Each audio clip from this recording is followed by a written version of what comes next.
सामने आ रहा है 3-3 स्टिंग हो चुके हैं और उसको सरकार स्वांग कह रही है, नाटक कह रही है। क्या कहना चाहिए? हमारा जो प्रश्न लगा इसके पश्चात मुझे एसीबी ने टारगेट करके मुझे जेल के अंदर रखा और एक बहुत भयंकर तरीके से षड्यंत्र रच के मुझे फंसाने का काम किया। आज भारतीय जनता पार्टी के दो, एक एमएलए हैं और एक निर्दलीय हैं और एक कांग्रेस के एमएलए, उनका स्टिंग ऑपरेशन पत्रिका के माध्यम से मीडिया कर रही है, लेकिन आज तक सरकार ने इस पर क्या कार्रवाई की, एसीडी ने इस पर क्या कार्रवाई की? सबसे बड़ा सवाल जनता के सामने ये है। प्रदेश के अंदर भारत आदिवासी पार्टी का बढ़ता हुआ कद है, उसको रोकने के लिए मुझे पर्टिकुलरली टारगेट किया। अब महेंद्रजीत सिंह मालवीय का क्या भविष्य देखते हैं? वो तो जनता तय करेगी कि उनका भविष्य क्या है। एक उन्होंने कुर्सी और एक ऊंचे पद की लालच के अंदर ईडी के डर से जिस तरीके से उन पर जांच का एक अभी सरकार करेगी, इस डर से उन्होंने भारतीय जनता पार्टी ज्वाइन की। बाप पार्टी के एमएलए जयकृष्ण पटेल मेरे साथ हैं।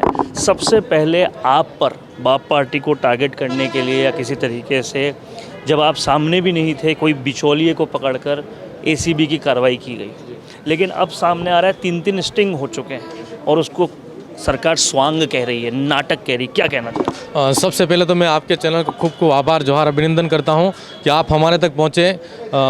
जिस तरीके से राजस्थान प्रदेश के अंदर भारत आदिवासी पार्टी चाहे किसी भी क्षेत्र के अंदर बेखौफी के साथ में, बिल्कुल बेबाकी के साथ में अपने मुद्दे को रखती है, विधानसभा की सदन की पटल पर रखती है। आज राजस्थान प्रदेश के अंदर जिस तरह खनन माफिया, भूमाफिया का जो काम चल रहा है, वो कहीं न कहीं सरकार की शय के अंदर हो रहा है। भारत आदिवासी पार्टी ने हमेशा आम जनता की आवाज़ और जो प्रदेश के हित के अंदर जो भी बात हो, वो हमेशा रखने का काम किया।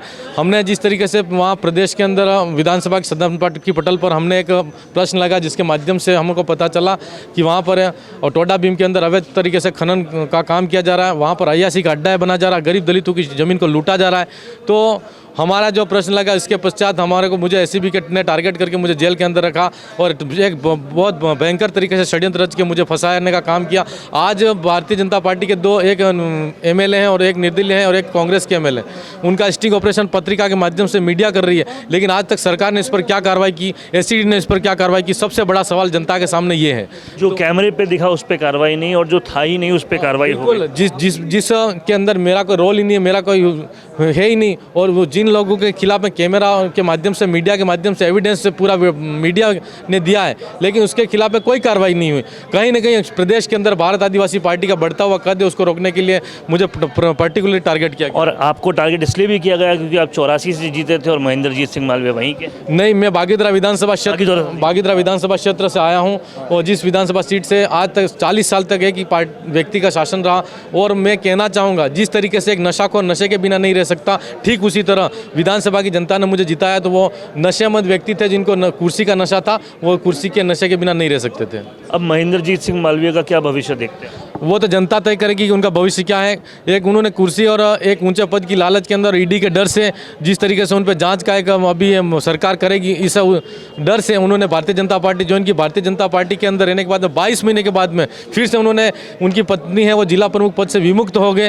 वो विमुक्त होने के पश्चात आज कांग्रेस का दामन फिर से थामा है। जनता वहाँ की समझदार हो चुकी है, जागरूक है। आने वाले समय के अंदर दल बदल की जो राजनीति है, कुर्सी और सत्ता हथियाने की जो राजनीति है, जनता को मदारी की ताल पर नचाने का जो उन खेल कर रहे हैं, तो उसका जवाब जनता आने वाले समय के अंदर देगी। तो ये है जयकृष्ण पटेल, जिनके साथ खुद किस्मत ने ही बता दिया कि भाई कौन रिश्वतखोर है और कौन नहीं। कैमरा पर्सन करण के साथ वरुण भंसाली, संवाद के लिए, संवाद भारत का, भारत के लिए। अगर आप बनना चाहते हैं पॉलिटिशियन, लेकिन पब्लिक स्पीकिंग और अपने विचारों को व्यक्त करना चुनौती लगता है, या कैमरे और पब्लिक के सामने किसी तरह से बोल पाए इसमें मुश्किल होती है, तो मिशी मीडिया सॉल्यूशंस लेकर आया है पॉलिटिकल कंसल्टेंसी कैंपेन, जिसमें वरिष्ठ जर्नलिस्ट और पॉलिटिकल एनालिस्ट की एक्सपीरियंस्ड टीम आपको मदद करेगी, जिससे आपकी आवाज और भी बुलंद हो जाएगी।